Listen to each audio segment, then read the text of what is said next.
1956 സിംഗപ്പൂരിലെ ഒരു മസ്ജിദിന് തറക്കല്ലിട്ടു. പിന്നീട് സിംഗപ്പൂരിലെ ഹെറിറ്റേജ് ലിസ്റ്റിൽ ഇടം നേടിയ മലയാളത്തിൽ മലബാർ മസ്ജിദ് എന്ന് ഇതുപോലെ എഴുതി വെച്ച ഈ ഒരു പള്ളിയുടെ ചരിത്രം കേൾക്കാം.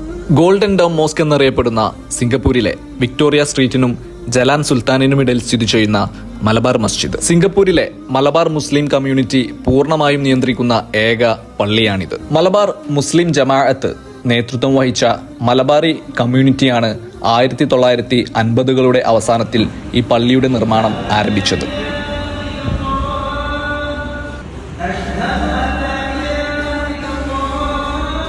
1956 മുഫ്തി തുവാൻ സയ്യിദ് അലവി അദ്നാനാണ് മസ്ജിദിന് തറക്കല്ലിട്ടത്. ശേഷം 1963 ജനുവരി 24 സിംഗപ്പൂരിന്റെ ആദ്യ പ്രസിഡന്റായ യൂസുഫ് ബിൻ ഇസ്ഹാഖ് ആണ് മസ്ജിദ് ഉദ്ഘാടനം ചെയ്തത്.